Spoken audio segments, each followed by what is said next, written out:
What's up, guys? Reefer NYC back with another video, and today just gonna do another quick update on the tank, the Waterbox 55.2 Frag. It's doing well. I mean, as you can see, we've got some, I guess, dinos on the bottom. That's expected whenever you do a tank transfer or just setting up a new tank. I mean, you stir up the old sand bed, you're adding new rocks to it, so it's expected to have a little bit of an algae bloom in the beginning stages. But even though it's there, it's also a good sign that that bacteria is starting to break down, starting to colonize on the rocks. So that's always a good sign that that's happening. So I wouldn't freak out. Don't dose anything. Don't do any sudden changes. I've been doing weekly water changes just because it's a new tank and just like to maintain it a bit more in the early stages so that the bacteria has time to spread around a bit more. But yeah, let's jump right into the tank. Should have shot this before, but obviously for this scape, I want the sand bed to be completely clear. Clean sand bed, white sand bed, maybe a few corals here and there, but really want to keep it minimalistic, kind of a lifted aquascape, sort of a bonsai look. So you can see there's like a overhang and a cliff, which is pretty cool, but I want to keep everything on top, yeah, and lift it off of the sand. I always just like that minimalist look, but obviously it never happens with us coral reefers. We tend to hoard some corals. It's hard to not buy and not pick up anything from the local fish store. So yeah, let's see what we got. So we've got, we've got the clown, we've got the damsel. They were just chilling here next to the yellow Fiji. Got the angelfish, has been super active. Pretty much one of the fish that I've been looking for a long time is a pygmy angelfish. Super happy that he's here, he's doing well. Oh, look at this little guy. There's a cleaner shrimp over here. Little cleaner shrimp. He's been chilling back there. Hopefully he comes out and gets a little less shy. Of course, we got the yellow watchman goby watching over everybody. He's made a little cave back there. Chases everyone out of that area, which is fine. It's cool. Pretty cool that he's in the center, so that works out. People have been asking me about my anemones and why and how I am able to keep them in one place. Honestly, I don't know. I got super lucky with placement, super lucky that they've been happy in their spots. As you remember, that's the big green bubble tip anemone. It's been taking over the back wall over there. I've actually had to remove, so this coral was over there next to it because it was actually overflowing into the Nephthya tree. So I took that rock out, and now it's starting to hopefully take over the entire back wall over there, that little space. So hopefully it fills up that area. But as you can see, it's staying away from the SPS, which is cool. So we've got the pink bird's nest over there, which is maybe like less than an inch away from the bubble tip, but it's actually, I guess, fighting it off and hasn't really stung it or anything like that. So I guess they're happy with each other there. This one I picked up recently as well. I put it there in the beginning and has stayed there. So super happy that it's right in front center of the fish tank.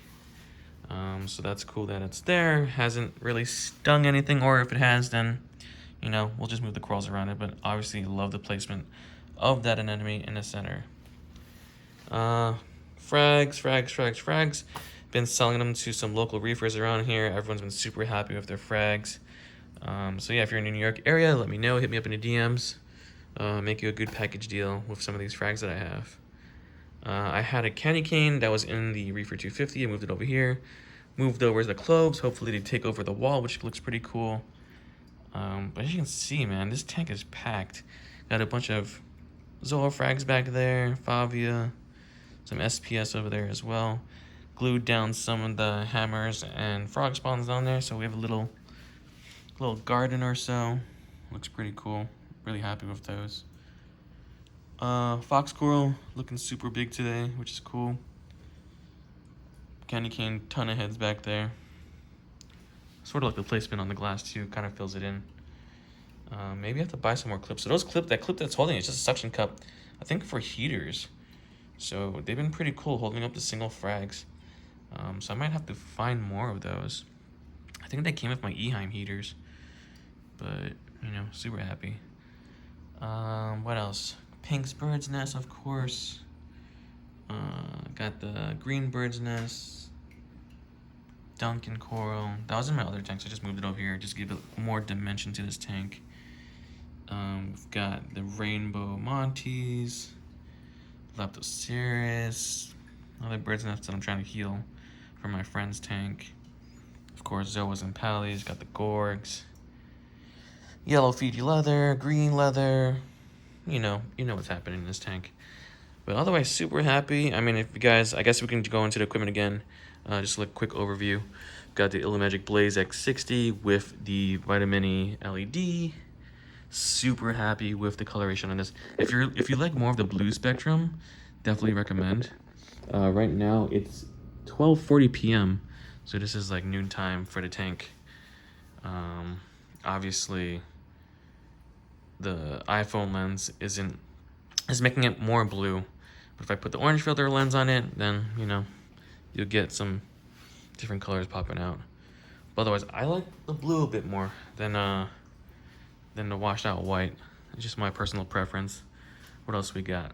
Of course, we got Squirtle, got Lucky Cat up there, some dry marble rocks. So people have been asking me, what are those plants up top? So they're just basic air plants that I've gotten off Amazon. Basically, what you want to do is soak them in fresh water for a few minutes, like maybe once a week, and you should be good. They don't need to be rooted in anything. They just grow on the standard lights that I have. Really low demanding. Obviously, we also have the Mangrove Shoes in the back. People ask me, what do those do? Honestly, they don't do anything for my tank. People say it lowers magnesium or something like that, but honestly, they're just for looks. For my tank, especially. So they're not doing much, just for looks on my tank. Of course, we got the auto feeder. Feeds 3 times a day, I believe. I put a tape there, so not a lot comes out. Let me see. Yeah, only a few pellets come down. That's all it needs. You don't want to feed the tank too heavy. But also, you know, I try to add some flakes and other foods once in a while, just to simulate, you know, different types of food for the fish. We got the New Life Spectrum, we got the flakes, we got the Polyp Lab.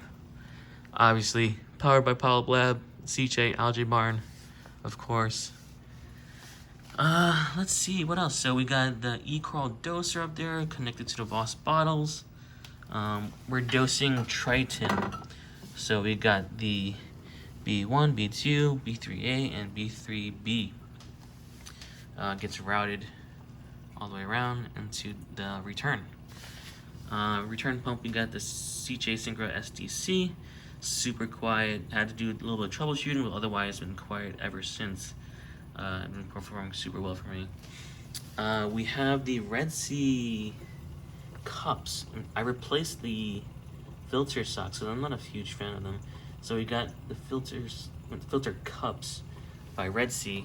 These are automatic lights back there. I have these turned off, so I just have one light in the center right now. We got the Red Sea cups. I have Marine Pure bio balls in them, which have been performing super well for me. I know people have some like mixed feelings about them, but these are performing well for me. So I took a bunch of these bio balls and dumped them into the cup. As you can see, I guess you can see it in there. Just fill the cup up a little bit. What we can also do is put filter floss on top of the bio balls, but you know, I don't like changing my filter floss out every couple days just because it gets clogged. So I'm just running it with just the skimmer. Obviously we have the great white skimmer. Look at that skimmer, is really dark. Performing well for me. Let's see what else. Got some dry rocks in there just because. Sicce skimmer. So we got the Toonsy Nano auto top off right there, and it's just routed to the back. EKoral Lite. We've got it monitoring the temperature and some other probes in there. Of course, we got the controller. Oh, that's cool. We got the Polyp Lab lens Actually, let's dump this on real quick. Let's see how this looks. So before, and let me get you an after real quick. So this is the Polyblab lens. You can see there's an orange lens. Whoa, that's super orange. That's not, is that what I wanted? I think I have another lens on there too. There might be the yellow lens on here too, but yeah. This is the one I usually shoot with to get the correct color. As you can see, it changes all the colors in general. Instead of getting the Windex blue, get a little pop of color with the orange filter. What else can I tell you guys? Yeah, I mean, I think that's it. Oh, so we got the Sicce wave pump up there as well. But yeah, the tank is going through the process. Everyone gets through this ugly phase. Maybe it takes about a month or so. But otherwise, I mean, I haven't really touched this tank in about a week or two, which is the ideal plan. Obviously, you want everything to be running automatically as smooth as possible without touching too much. But, you know, obviously the beginning phases of the tank, your hands are always going to be in there. You know, I think the best tip I can give you guys is once you have your tank all set up, try not to put your hands in there. I know it's super tempting every single time, but obviously you don't want to leak any of your hand oils or lotion or any of that kind of stuff into the tank. So try to keep your hands out of the tank, or just use tongs, or, you know, invest in some grabbers if you need to move anything. But otherwise, yeah, if you guys have any questions, leave it in the comment section below. But thanks for watching. Peace.